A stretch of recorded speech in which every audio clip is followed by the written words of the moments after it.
France? Est-ce qu'on la connaît vraiment d'ailleurs, notre jeunesse aujourd'hui? On a un vrai sujet. Moi, je suis arrivé dans l'Hexagone, je venais de la Guadeloupe dans les années 80. Et dans les années 80, les choses allaient, j'allais dire, plutôt correctement. Il y avait un respect global des règles, des lois, du droit. Et puis à l'école, les choses allaient. KM, mais ça allait.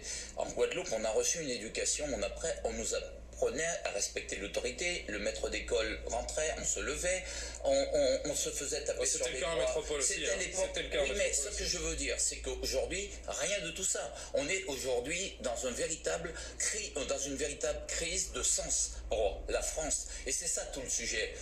Aimer son pays, c'est être facho. Ça pose un problème. Tous les pays du monde, dans tous les pays du monde, quand vous affirmez votre amour de votre pays, eh bien oui, vous êtes respecté. Quand les chanteurs ont des chansons patriotiques, oui, ils sont valorisés. Ici, demande un chanteur d'aller écrire une chanson, une hymne à la gloire de la France. C'est inimaginable. Le vrai sujet aujourd'hui, c'est que l'autorité est dévalorisée. Le vrai sujet, et je veux rendre hommage aux policiers et aux gendarmes qui risquent leur vie et qui se suicident parce qu'ils ne sont pas forcément suivis et écoutés. J'entends les mêmes discours politiques, les mêmes discours de soutien, les mêmes coups de menton.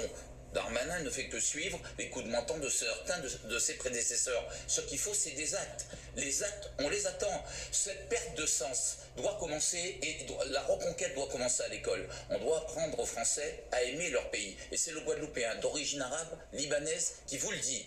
Nous n'aimons pas notre pays parce qu'on nous apprend à haïr notre pays. Parce que dans un certain nombre de territoires, on va dire les quartiers, les banlieues, dans d'autres, il ne faut pas généraliser. Vous avez beaucoup de Français d'origine immigrée qui regrettent ce qui se passe et qui trouvent qui nous apprend à haïr notre pays. Mais parce que vous avez nous apprend à haïr parce que vous avez des discours lénifiants. Non, monsieur Carrère vient de dire à haïr notre pays. Mais laissez-moi vous le dire, vous avez des discours sur le fait de la colonisation et on assimile colonisation avec crime contre l'humanité. La colonisation n'est pas un crime contre l'humanité. Oui, l'esclavage a été un crime contre l'humanité. Mais mélanger esclavage et colonisation, c'est une honte. C'est une honte parce que vous relativisez le crime contre l'humanité.